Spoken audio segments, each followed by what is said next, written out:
আজকে সারাদিন কাজ করে এত টায়ার্ড হয়ে গেছি যেটা বলে বোঝাতে পারবো না। আলুর পরাটা ঘুগনি একসঙ্গেই রান্না করে নিছি। প্রথমে করে নিলাম আলু সিদ্ধ, তারপরে ঘুগনিটাও সিদ্ধ করে নিছি হলুদ লবণ দিয়ে। আলু ম্যাশ করে নিছি, আলুতে দিয়ে দিলাম পেঁয়াজ, মরিচ, ধনে পাতা, মরিচ, মানে চিলি পাউডার, তারপর লবণ সব দিয়ে ভালো করে ম্যাশ করে রেখে দিছি। পাশাপাশি আমার ঘুগনি হয়ে গেছে।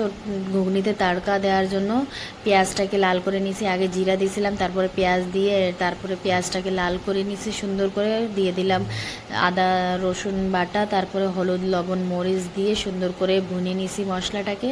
তারপরে একটা টমেটো দিয়েছি। টমেটো স্কিপ করা ভুলবেন না, অনেক সুন্দর লাগে, স্বাদ লাগে রান্নাটা এরকম করলে। ঘুগনি আমি এই স্টাইলেই রান্না করি, আপনারা কেমন কমেন্ট করেন আমাকে বলবেন। একটা বয়েলড পটেটো অ্যাড করে দিলাম এর ভিতরে।